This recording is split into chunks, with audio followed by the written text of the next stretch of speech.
नमस्कार. आयुष्यातल्या प्रत्येक क्षणात वेगवेगळ्या स्वरूपात आपल्याला ज्ञान देणारे व जे विकत घेता येणार नाही अशा बहुमूल्य दानाने मेंदूला सज्जित करणाऱ्या सर्व गुरुजनांना प्रणाम करून मी कुमारी श्रेयाली त्रिवेणी मंगेश महाबरे माझ्या भाषणास सुरुवात करते. गुरुच्या चरणी नतमस्तक राहावे, गुरुचरणांशी कृतज्ञ राहावे, गुरुचरणांशी कृतज्ञ राहावे, मोल जीवनाची जाणून घ्यावे.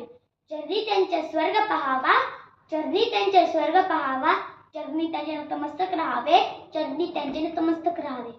मानवी जीवनातील गुरुचे महत्त्व आपल्याला अनेकदा साधू संत ऋषीमुनी यांनी सांगितले आहे.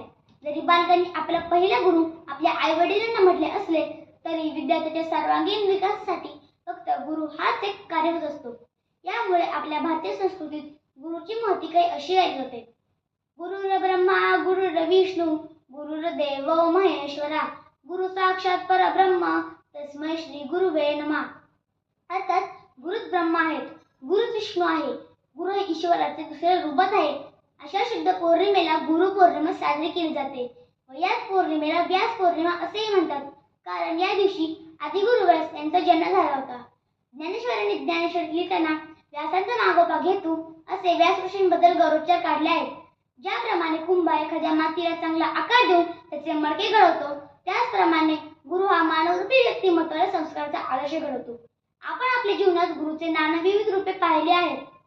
मूळ गर्भात असल्यापासून आपली आई आपल्यावर चांगले संस्कार करत असते. एवढेच नव्हे तर आपल्या निसर्गातील कण कण हा आपला गुरुच आहे.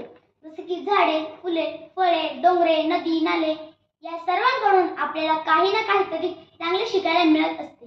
याशिवाय आपले मित्रमैत्रिणी, आपली पुस्तके व आपले नातलग हेही आपले गुरुच आहेत. थोडक्यात गुरुची व्याख्या म्हणायला गेलं तर ज्या व्यक्ती आपल्याला आयुष्य चांगल्या रीतीने जगण्यासाठी मार्गदर्शन करतात त्या व्यक्तीला गुरु असे म्हटले जाते. गुरुचे ज्ञान हे अथांग आहे. आपण त्याचे नम्रपणे कान वेचले पाहिजे.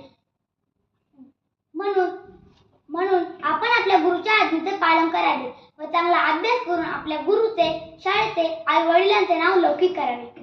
काळोखाची रात्र असावी त्यात सत्कंदिलाची मिळावी, काळोखाची रात्र असावी त्यात सत्कंदिलाची मिळावी.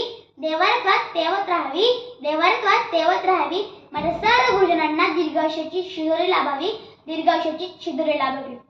आजच्या गुरुपौर्णिमेच्या विशेष दिनी मी सर्व शिक्षकांसाठी एक कविता सादर करू इच्छिते. कवितेचे नाव आहे छडी. नजरेआड कठोर होते, नजरेआड पाजते, नजरेआड कठोर होते, नजरेआड पाजते. सर तुमची छडी आजही जुनर सावरते, सर तुमची छडी आजही जुनर सावरते. पुस्तकांची हाक येते दप्तराच्या कंठातून,